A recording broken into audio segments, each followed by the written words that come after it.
পৌরসভার প্রাক্তন চেয়ারম্যান তথা প্রাক্তন তৃণমূল কংগ্রেস নেতা উত্তম কুণ্ডু। জানা গেছে গতকাল রাতে কলকাতা থেকে তাকে গ্রেফতার করে রাতেই তারকেশ্বরে নিয়ে আসা হয়। এরপর তার বিরুদ্ধে একাধিক ধারায় মামলা রুজু করা হয়েছে। আজ তাকে চুঁচুড়া আদালতে পেশ করা হয়। কি বলবো, সব রাজনৈতিক শিকার।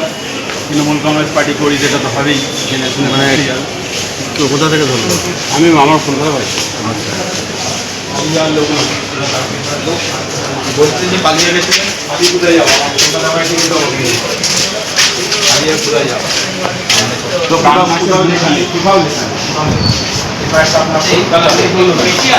বললো আমি তৃণমূল কংগ্রেস একজন ধরুন এতদিন বুঝতে আমাকে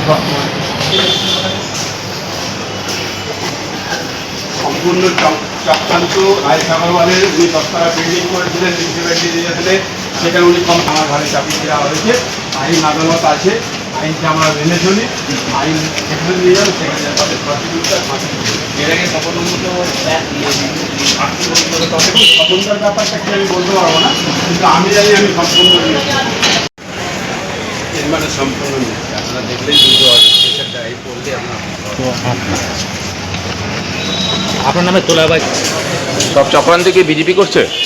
এবং তারকেশ্বরের মানুষ জানে আমি কি করেছি। তারকেশ্বরের মানুষ অবস্থায় আসি, অন্য পার্টি কোনো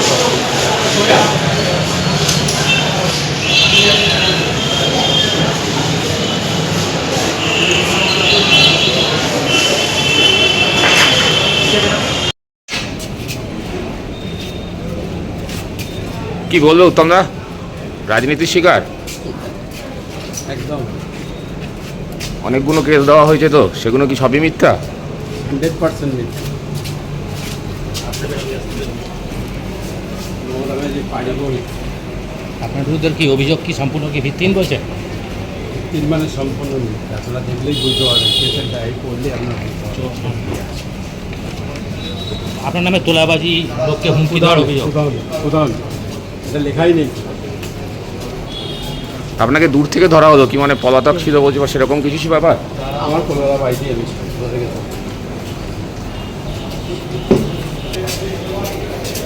সব চক্রান্ত কি বিজেপি করছে? দেখুন, তারকেশ্বরের মানুষ জানে আমি কী করেছি। তারকেশ্বরের মানুষের জন্য যে অবস্থায় আছি, ওরা অন্য পার্টি করে সব হবে।